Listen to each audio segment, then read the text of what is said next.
मेरी फिल्म है जोजो रैबिट। बहुत ओह पसंद है भाई मुझे ये फिल्म। यस, हो 100% अग्री। क्या कमाल पिक्चर है। अग्री। मतलब मुझे उसमें सबसे ज्यादा जो ताइका वेटिटी की जो थॉट प्रोसेस का जो एक ब्रिलियंट मूव मैं मानता हूँ वो ये है कि उन्होंने हिटलर को जो इस तरह से उसमें डाला है ना। और खुद एक हिटलर है, हिट हाँ फिल्म खुद में मतलब खुद वो तो हिटलर है है। फिल्म में खुद हिटलर है। मतलब वो जो हाँ। वो हिटलर को हमने हिटलर के बारे में क्या सुना है, क्रूर आदमी, लाखों लोग मरवा दिए गैस चेम्बर्स में, शुद्ध रक्त के लिए पागल आदमी, हेट से भरा हुआ आदमी। ठीक है, पर वो हेट पहुंच कैसे रही? हम्म। बहुत धीमे आराम से, लोगों को प्राइड में उलझा कर, हम्म। या मीठा मीठे में लपेट के कुनैन की गोली खिला रहा था ना वो आदमी। जो हम अभी तो भी देखते हैं बेसिकली हमारे समाज में, हमारे देश में एंड ग्लोबल लेवल पर भी। राइट। तो वो जो है वो एक छोटा 10 साल का बच्चा है जिसके साथ साथ वो है, और उसकी ब्रेन वॉशिंग कर रहा है और उसे समझा रहा है कि भाई ज्यूज कैसे ईविल होते हैं। और वो बच्चा चूंकि उसको यही सब दिख रहा है तो वो वही सीख रहा है। ये क्या हम आज होते नहीं देख रहे हैं? हम कई लोगों के बारे में, कई परिवारों में छोटे, मेरे अपने निजी ऐसे उदाहरण भी है रिमशा के स्कूल के, but I won't share it क्योंकि वो तो ज्यादा सीरियस हो जाएगा। बट या देर आर हम्म। थिंग्स। तो बच्चों तक में ये बातें इतनी उतर गई हैं। और चूंकि हाँ। बहुत कम कच्ची उम्र में बच्चे कच्चे घड़े के समान ही होते हैं, जैसा शेप दोगे वही फिर, और फिर वो झटकने में उन्हें बहुत समय लगेगा। ऐसा नहीं है कि वो बहुत उसी में समय रहे लगता है। हमेशा। जैसे हम लोग भी अपने बचपन में कुछ कुछ रिग्रेसिव चीजें देखते हुए बड़े हुए हैं, बट हमने एक्सप्लोर नहीं, किया इसका मैं दुनिया। अपने ऊपर उदाहरण दे सकता हूँ कि मैं हम्म हमेशा ये बताता हूँ कि आज से 20-25 साल पहले का जो मैं था, हम्म मैं उससे बात भी नहीं करना चाहूंगा। या बिकॉज उस समय पर मेरे आसपास चीजें थी ऐसी, ना मेरे पास पढ़ने को कुछ था ना देखने को कुछ था। मैं एक्सपोजर। अपने आसपास जितने भी लोग थे उन लोगों को मैं देख रहा था। तो हम्म। उससे मेरे को जो कुछ भी मिल रहा था हम्म। वो मैं समझता जा रहा था। फिर मैं राइट। कहीं पहुंचा, कहीं कुछ और लोगों के साथ पढ़ाई की, किसी और शहर में पहुंचा, किसी और उसमें तो चार लोगों के साथ जो जो जो ये है कि मतलब आपका एक एवोल्यूशन होता है। हम्म। हम्म। तो वहां से कई बार ऐसा होता है कि मैं कोई फिल्म देख रहा होता हूँ और फिर मुझे लगता है कि यार ये कितना खराब था साल हम्म। 1996 में। तो वो एग्जैक्टली हाँ। रियलाइजेशन होते हैं। तो वही है मेरा ख्याल है सभी के अंदर, और अगर वो होते रहे तो बहुत अच्छी बात है। बहुत अच्छी बात है क्योंकि जैसे देयर जैसे लाइफ हम आगे गोज बढ़ेंगे। इवॉल्विंग, ऐसे नहीं है कि हाँ वोक बन गए, हो गया, ऐसे नहीं होता। बट ऑल्सो दे से कि जो कुछ हम्म। आप देखते हो या कुछ रिएक्ट करते हो, the first reaction that comes is what was ingrained into you by society. The hmm. second thought and reaction that comes is what you have unlearned and taught yourself. तो ऐसे आज में कई बार होता है, मैं किसी को देख लेती हूँ उसने क्या पहना और मेरे दिमाग में आएगा क्या पहन रखा है। लेकिन हम लाइक अरे एक मिनट, उसकी बॉडी है, उसको जो पहनना है पहने, भाई हम कौन होते हैं। तो वो इमीडिएट जो फर्स्ट थॉट होता है ना, वो हमें काबू में करना और अनलर्न करना बहुत जरूरी होता है। But coming back hmm. To Jojo Rabbit, for me it's his friend. वो यॉर्की वाला जो अरे कुत्ता है। कितना यस। मासूम था वो। यस। अरे भाई साहब कमाल का था वो। बहुत ही वो प्यारा खुद था वो।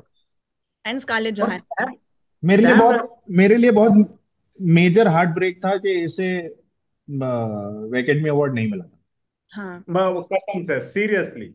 Academy Award heartbreaks can be a whole other episode. Every year I I get no, I heartbroken. No. Every yes, year. जैसे इस बार रूटलेस के साथ था। And before हाँ that, Celine Song's past lives. उनको लगा था कि Everything Everywhere All at Once में बहुत representation दे दिया, तो अब Celine Song की फिल्में नहीं देंगे। हर साल कुछ ना कुछ होता है। हम्म। राइट। हम्म।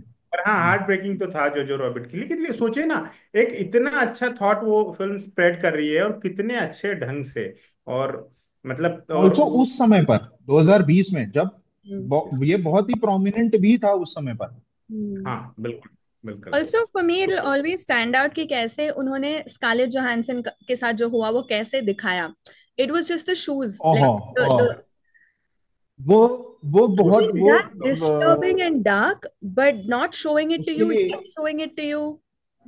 यस, वो I feel सीन उसके similar. लिए हृदय विदारक ही एक शब्द है।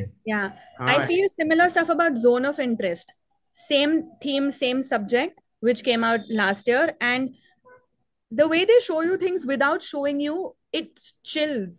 Like, राइट, ये जो शू वाला सीन है ना, इससे पहले एक सीन था जो हमें लगता है कि रूटीन सीन है, जो वो नदी किनारे शू लेसेस वॉकिंग एंड बांधता है। गोइंग, नदी किनारे। फोकस किया उस हाँ पे, या हाँ। या तो फोकस वहीं किया से तो हमको लगता है कि वो। यार ठीक है, रूटीन सीन है, चल रहा है कुछ माँ बेटे के बीच में। Hit but you. फिर वो तो उस शू की अहमियत, क्योंकि वो आपको पहचानवाया जा रहा था, आपके दिमाग में हम्म उसकी विजुअल मेमोरी बिठाई जा रही थी कि हम्म भाई ये हम्म है जूते। हम्म। फिर आपने जब हम्म वो जूते किसी और सर्कमस्टेंसेस में देखे तो जो खंजर लगता है ना दिल में, इतना बुरा लगता है या भाई साहब, हम्म। Hits you. कसम से।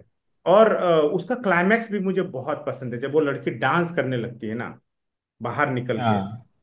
भाई साहब वो कितना ऐसा है कि यूफोरिया टाइप फीलिंग आती है कि यार बस अंत में सब ठीक हो गया, जैसे कि शाहरुख खान बोलता है कि आखिर में सब ठीक है बेसिकली। और वो जो कोट आता है फिर रिल्के का, क्या था वो, let everything happen to you, hmm beauty and terror, just keep going, no feeling is final. बहुत ही बढ़िया यार, मतलब इसको तो जीवन का मोटो बनाया जा सकता है कि नो फीलिंग इज फाइनल, मतलब no feeling final. No feeling is final से तो हम, मैं फिर इस पे, मैं भी इस फिल्म पे बहुत देर तक बात कर सकता हूँ। मैं बता सकता हूँ कि सैम रॉकवेल का जो वो कैरेक्टर होता है जो इन बच्चों को सिखा रहा होता है, उस पे बात कर सकता हूँ। हाँ। उस लड़की अपने आप पे मुझे जो जो बच्चे, मुझे जो बहुत पसंद आया था वो ये था कि वो लड़का दरवाजा खोलता है और उसमें से 11 नाजी सैनिक अंदर आते हैं, वो सभी हाई हिटलर बोलता रहता है। वो बहुत अच्छा है, बहुत अच्छा है। मतलब 5 तक आप फ्रस्ट्रेट होते हो कि अब भाई कितना करेगा, फिर ये होता है हाँ ठीक कर रहा है, ठीक कर रहा है। अरे अब उसको मरना थोड़ी, बहुत ऐसे ऐसे बहुत सीन्स है यार, बहुत आई सीन्स लव है। इट, क्योंकि मैं भी पैरासाइट के बारे में घंटों बात कर सकती हूँ। I remember way before Lalan top, way before YouTube, मैंने एक वीडियो बनाया था पैरासाइट पे। मैं इतनी भरी पड़ी थी, इतना मुझे शेयर करना था उसके बारे में।